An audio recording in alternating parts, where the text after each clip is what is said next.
So far, we have seen various different sources which help us understand the story of the Chola Empire better. However, just like any other kingdom or any other empire requires a good king, so did the Chola Empire. Its first good king or powerful king was Raja Raja Chola, who ascended the throne in 985 CE. He was the son of Paratanka II and his original name was Arulmoli Varman. However, he took the name Raja Raja Chola when he ascended the throne. Now, he was a very powerful king. So, what did he do? He conquered areas of Chera and Pandya kingdoms along with Vengi, which was an eastern Chalukyan region. After this, he assumed a new title. What was that? That was Mumudi Chola, which means a Chola who wears 3 crowns. After which he also conquered Coorg, Travancore and Mysore and Kalinga or present day Orissa. Now, he did not only stay in India, but Raja Raja Chola managed to conquer the foreign territories of northern Ceylon or Sri Lanka and Maldives. So, as you can see, now he has control over a lot of coastal regions, right? Even in Sri Lanka here. So, because of all of these reasons, he now had easy access to overseas trade. So, this was reflected in the Chola kingdom, which became more and more prosperous with each passing day. So, now we already know that these Cholas were great supporters of art and culture. How do we know that? We know that because of temples like Brihadeshwara temple, which is there in Thanjavur in Tamil Nadu. We also have the idol of Lord Nataraj. So from this idol, we can understand that the Cholas were worshippers of Lord Shiva. However, from various sources, we get to know that Raja Raja Chola ensured religious tolerance and patronized all religions alike. So they were of a really secular mindset. Now, did you know that the real name of this dynasty is Chora or Sora? So in Tamil it is Chora or Sora. However, in the Sanskrit language we get the word Chola. So truly this is actually a misnomer. However, after Raja Raja Chola we get his son Rajendra Chola, whose sculpture can be seen here. According to sources, it is said that he was the most successful Chola king and also one of the greatest rulers in India. Now, Rajendra Chola was crowned the king in 1014 CE and the Chola Empire reached its zenith during his rule. So, let's see what he did.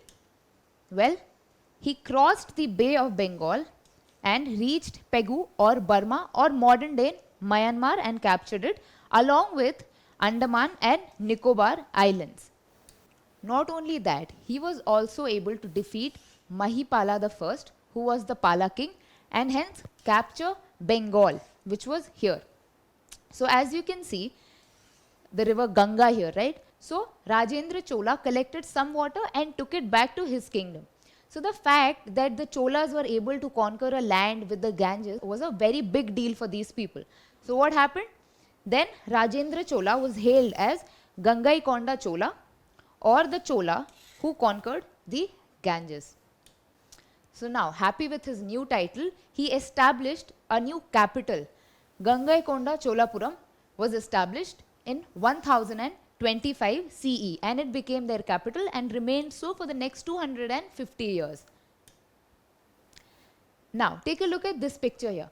This is one of the largest man-made lake in India. Rajendra Chola made it himself and it is said that the water that he had brought back from Ganga was poured into this first to purify it. So this is considered to be the liquid pillar of Rajendra Chola's victory. This lake is still there in present day and its name is Chola Gangam. Now, as we all know, trade is very important and India used to conduct trade with the South Asian countries at that point of time. So this area was very much important and its name was Strait of Malacca. However, during Rajendra Chola's reign, this little strip was occupied by Sri Vijaya king, who was continuously causing problems for Indian merchants. So what did Rajendra Chola do? He decided to fight him, and ultimately he won against him, and this problem was also resolved. Next, in 1025 CE, Rajendra Chola sent a successful expedition to Java and Sumatra, so foreign lands. And it is also said that he also sent 2 diplomatic missions to China.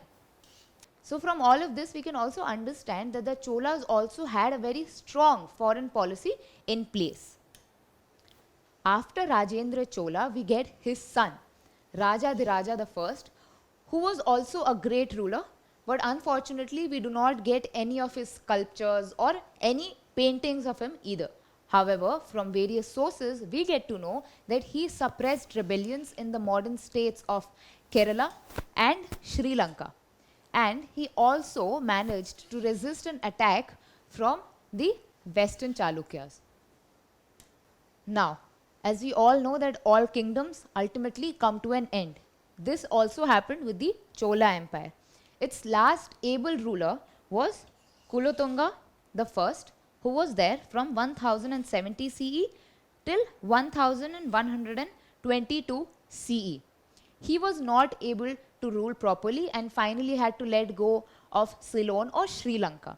And after this, it kept spiraling downward, and finally the Cholas lost to the Pandyas under Jatavarman Sundara Pandyan, who captured the Chola territories, marking an end to the Chola dynasty in 1279 CE. Even in this painting here, you can see this happening, the Jatavarman Sundara Pandyan capturing Cholan territories. So we have learned how the Chola Empire, which extended between 846 CE till 1279 CE, had a number of able rulers, starting with Rajaraja Chola I, who ascended the throne in 985 CE. Next, we have its most successful ruler, Rajendra Chola, who was able to capture foreign lands as well and had mastered foreign trade, who ascended the throne in 1014 CE. Next, we have Rajadhiraja I, who managed to suppress a lot of rebellions. He ascended the throne in 1044 CE. Then we have Kulothunga I, who was the final and last able ruler of the Chola Empire. After Kulothunga I, this once great empire finally started to decline and ended in 1279 CE. Don't forget to subscribe to our channel and hit the bell icon. You can also register for free on DeltaStep.com or download the DeltaStep app and get easy access to more than 5,000 amazing videos as per your school syllabus. Master each topic with our adaptive practice technology. Get million-plus questions with step-by-step solutions and unlimited mock tests. Get all your doubts resolved instantly. Learn via games and get a chance to win amazing prizes like PlayStations and iPads. So, at DeltaStep, learning is not just fun and easy, it's rewarding too. So, register for free now.